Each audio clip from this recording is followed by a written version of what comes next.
Alright, so we got a really nice rose right here.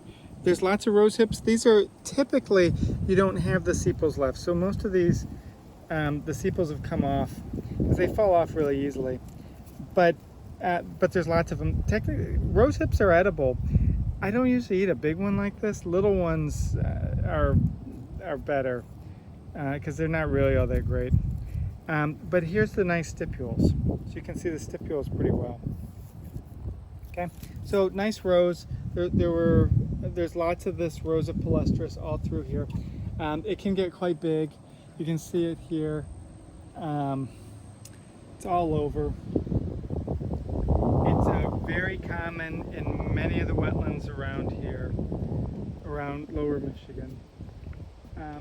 Right next to it, we've got a spirea, which is also in the rose family. So here, the spirea is in flower. They're ending now, so half the time we've got flowers, half the time we don't. A characteristic for spirea are the stamen are bigger than the petals. So it would have 5 petals, and the stamen, you can see that the remnants of the stamen, it looks fuzzy. Those are all the stamens sticking out. It's kind of neat. Okay, but a better characteristic for later in the season, which works all the time, I'm going to grab a dried up one here, is the capsules. There are 5 capsules and they open on the inside. So it makes a star-like pattern. If you look at it from the side, it looks kind of like a crown or something. But from the top, they make that really star pattern. And that's true for all spirea. There's lots of different spirea. There's lots of spirea planted in your yard because people like the pretty white flowers. It oftentimes has really pretty foliage as well.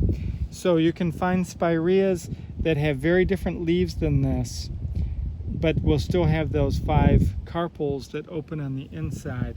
This happens to be Spira alba, the white one, but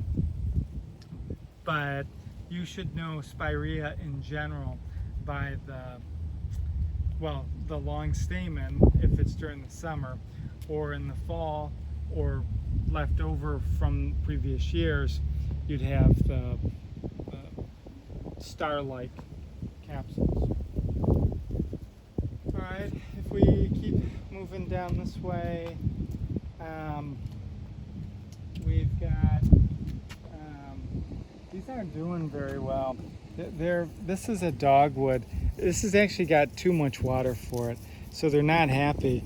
But dogwood or cornus, the veins hug the edge, and then remember the way to confirm it is to grab the leaf and see those stringy in between, so it'll actually hang by the stringy, not for super long because it's kind of windy, but that stringy is a good characteristic. Now there are other plants that do the stringy, so but not shrubs that have the veins hug the edge. There's several species of dogwood here, and you need the berries to identify the species.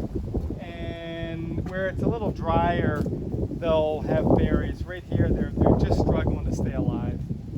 This is a really wet year because the Great Lakes levels are high. So most of our wetlands are kind of associated with rivers and stuff that are connected to the Great Lakes.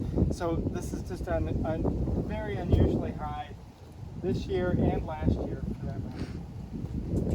So these communities are kind of changing because of that. So if we look at these, water lily in general, is it Nymphaea or Nymphar?